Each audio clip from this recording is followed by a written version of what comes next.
talking about Roy's role as host of the White House Correspondents Dinner. Here's one of the clips. I ain't gonna get sued. There's 3 people you don't want to see in the courtroom. That's Dominion, Cardi B, or Gwyneth Paltrow. You gonna lose.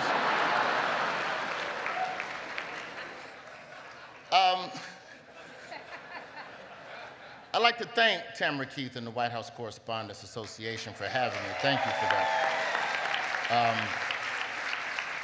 I'm well aware that not everybody in this room knows who I am, so let's just address the elephant in the room. I know what it is. Half this room think I'm Kenan Thompson. Other half think I'm Louis Armstrong. President Biden thinks I'm the dad of y'all Family Matters.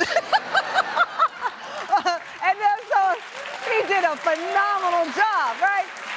Now, at the same time, Roy is the front runner to replace Trevor Noah as host of The Daily Show. Right. And I love to read these articles on ratings and all that. So Roy's recent stint as guest host saw the highest numbers the show has had since President Obama was a guest on the show last year. So they are lining up to see him. Tam Fam, he is red hot right now. He's live with us. Please welcome our friend Roy Wood Jr.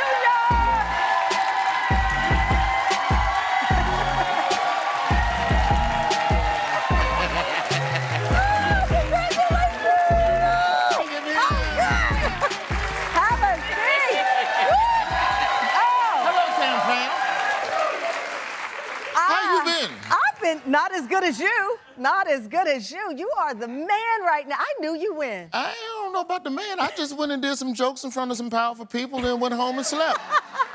That's all I did.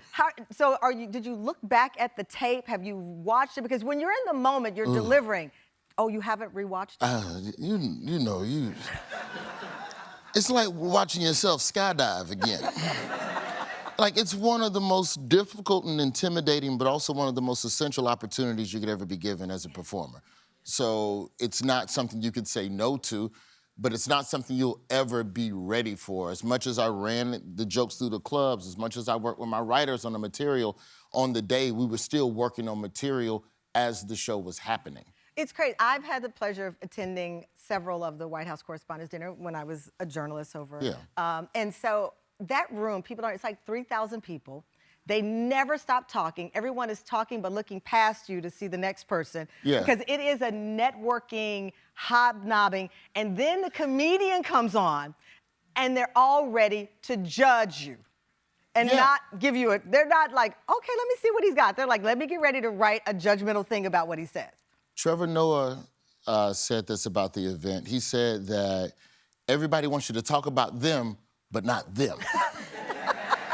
And that's exactly what this event is. And so, it's still cool to be a part of. I just went up there with the idea of just making sure that you point out a little bit of hypocrisy on both sides of the aisle, and then also talk a little bit about what the media is going through, but also some of the blind spots that the media might be having right now, just with regards to the paywall is one hurdle, but I also think because there's a lack of money, there's a lack of staffing. And because there's a lack of staffing, there's a lack of diversity. And if there's a lack of diversity, there's a lack of fair and equitable coverage of marginalized communities. So there's a lot of different layers to it. And that's the thing.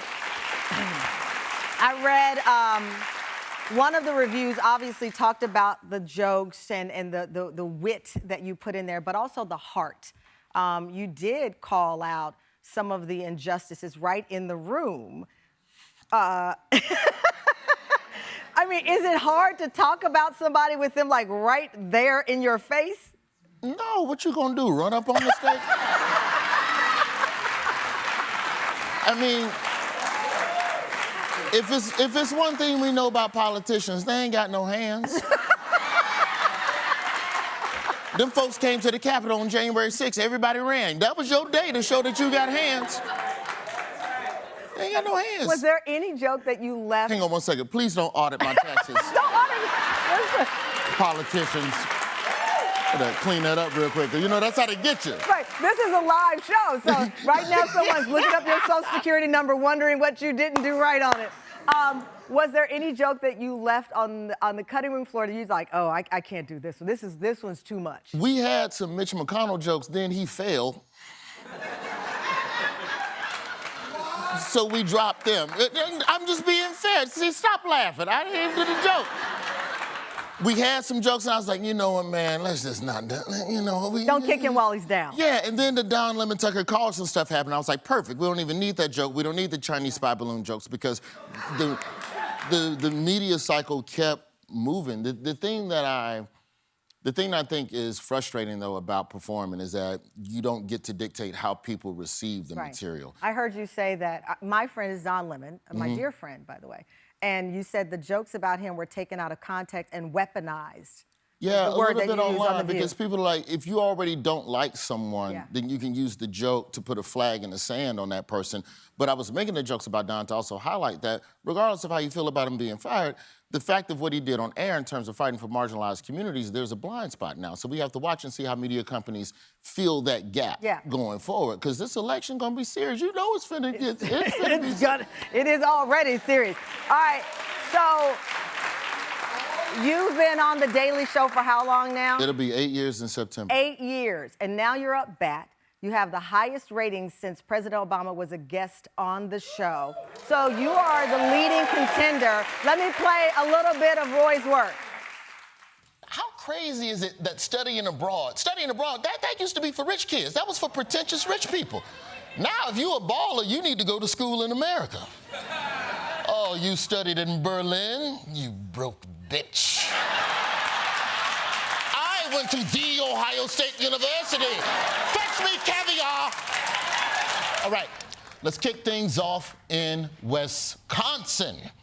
Now, I like Wisconsin. Wisconsin in the building, I like Wisconsin. Wisconsin, the only place I've been to that sell cheese as a souvenir. I like that. You want some cheese before your flight? Yeah. Cheese curds? You give me cheese curds, no wrapper, no nothing, just butt naked in my hand. That's true. That's real. That is true. Okay. In that airport, it's just cheese. It is. I love it. So I got to ask you, how bad do you really want this gig? I want a gig. But no, I'm serious. You're gonna always have a gig. You deserve it. You're gonna always have a gig. You're gonna always be on tour.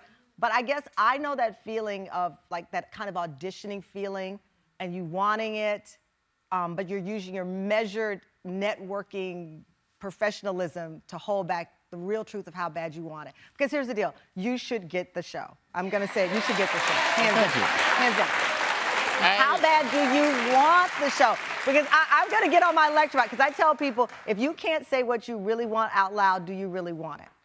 Oh, okay. So, yes, I would love to host a Daily Show. I want that. Yeah. Well, that would be an honor. Yeah.